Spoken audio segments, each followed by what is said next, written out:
Chapter 47. Min Lee? Min Lee! Ma and Ba's happiness burst from them like exploding firecrackers, and even before she could open her eyes, they had flung themselves upon her. The joy! How it flowed and flooded over her. More golden than the king's dragon bracelet, sweeter than a peach from the queen mother's garden, and more beautiful than a goddess of heaven. Min Lee smiled, treasuring her good fortune. Ma and Ba only stopped hugging her when her stomach began to grumble with hunger. Ma rushed to make a special breakfast, taking out the carefully saved dried pork to make Minley's favorite porridge, while Ba jumped to get some fresh water to make tea.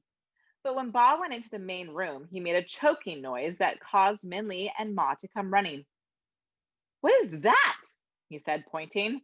Minley followed his finger and saw him pointing to her traveling possessions on the table. The fish swam merrily around it in its bowl as the silk of her brocade bag made the sunlight skip around the room. "That is the bag given to me by the king of the city of bright moonlight," Minley said. "It's very fine, isn't it?" "Not that," Boss said, waving the bag away.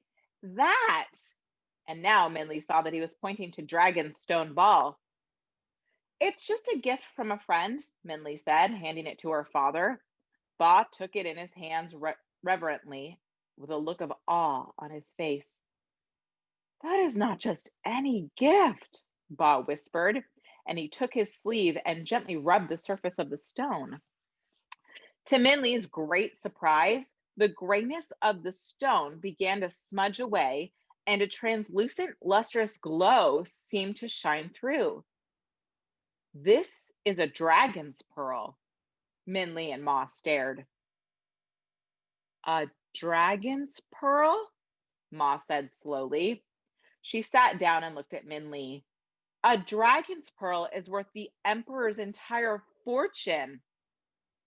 Minley opened her mouth, but before any words could come out, there was a great shouting and clamoring outside on the street. Ba quickly but carefully put the dragon pearl back on the table before they all hurried out to see what the uproar was about. "What is it?" Ma asked, grabbing a neighbor. The entire village had flowed into the street, talking and shouting like a flock of birds discovering a feast. "What is happening?" "It's Fruitless Mountain," the neighbor said. "Fruitless Mountain has turned green." "What?" Boss said.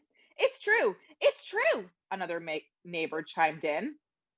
"Fruitless Mountain is no longer fruitless, and the Jade River is clear and fresh, too." Minley, Ma, and Ba looked at the mountain. It was true. Fruitless Mountain was no longer a black shadow above them. As the day dawned, the mountain had transformed. A green lushness seemed to bloom from the rock. A jewel-colored splendor softened the sharp edges that had painfully sliced the sky. The sky itself seemed to be embracing the mountain.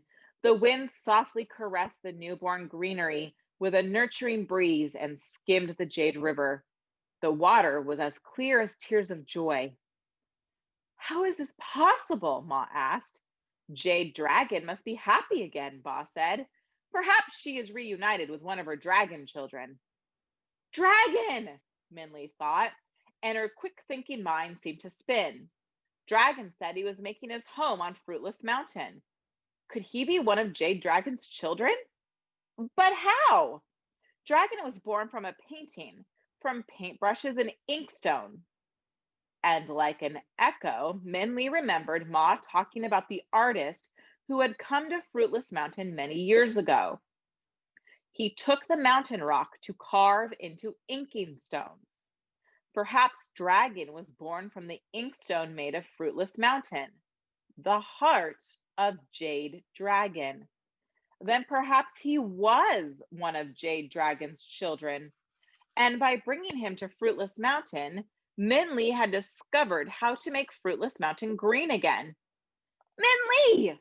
A villager, finally recovered from the shock of the Green Mountain, stared at Minley.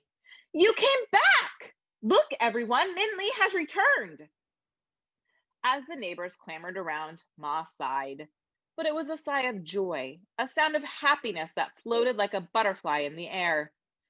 Good fortune has come to the village, Ma said, smiling, and to us as well. Yes, Ba said, looking affectionately at Minli.